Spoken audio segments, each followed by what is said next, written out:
everyone! Welcome to our YouTube channel, Aguila Tutorial Videos. For today's video, we will learn how to sign the days of the week and months of the year. Again, days of the week and months of the year.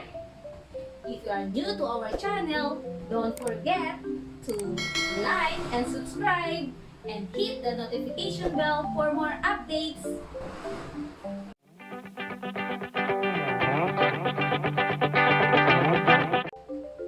Okay, ulitin natin ha. Let's start. This is how we sign days of the week. Again, days of the week. Okay, lagi natin tatandaan, ito lang ang tip ko sa inyo, kung ano ang first letter ng bawat araw, ito lang ang inyong isisenya. So, yung first letter ng bawat salita. Okay? Ready? Are you ready, guys? Let's go! Okay, simulan natin sa unang araw. This is how we sign Sunday. Dalawa ang sign language nun.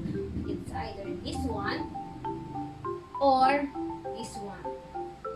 Palm out. Again, this one or this one. Sunday. Next, Monday. So, starts with letter M with circular motion. Ayan. M.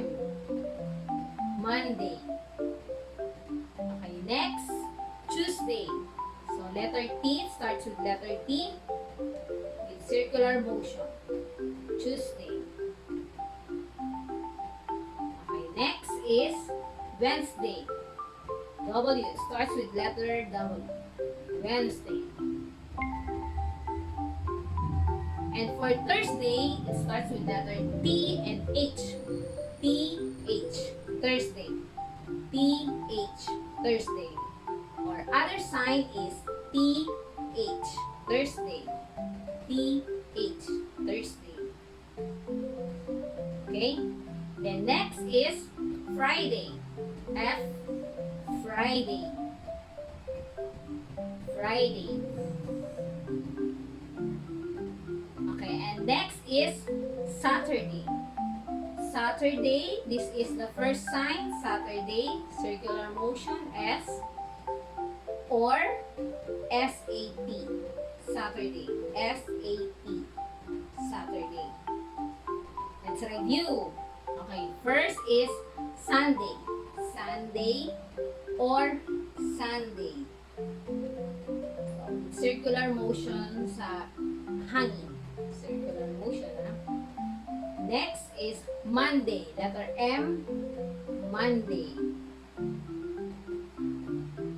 Next is Tuesday. Tuesday, letter T. Next is Wednesday. Wednesday, W.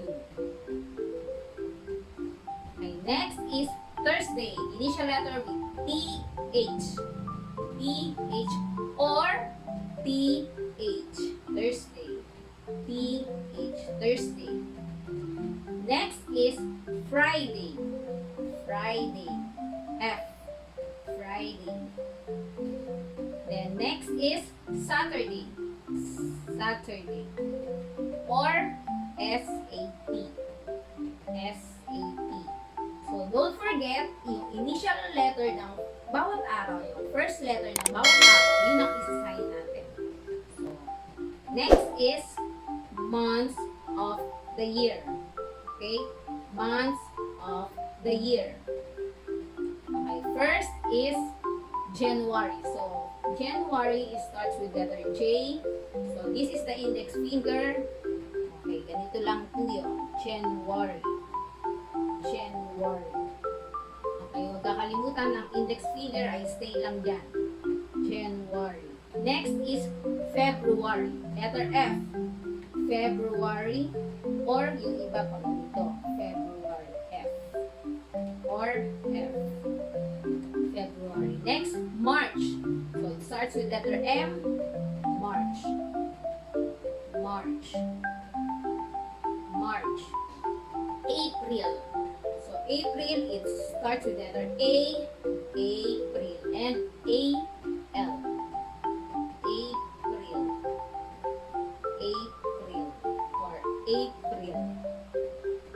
April. Next is May.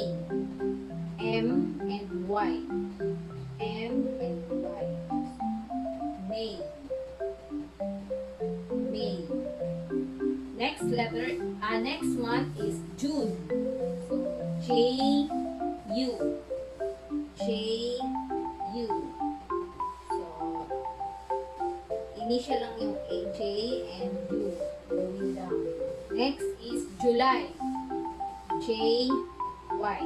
Or J-Y. J-Y. July. Next is August. A, starts with letter A. A-U. A-U. A-U. August. Next is September. Initial letter with S. S. September. September. September. Next is October. O. Initial letter O. October. October. October. Next, November. Initial letter with N. N. November. November. November. And the last is D. December. December. December. Okay, let's review again. For the months of the year, January. January. February or February. March, M. March. April, A-L or A-L. April. May, M-Y. M-Y. May. June, J-U. June, J-U. June. July, J-Y. J-Y. August, A-U. A-U.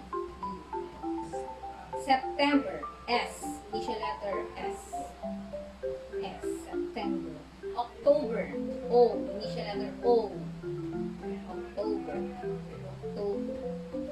Next, November, N. Initial letter N. November. November. And the last is December.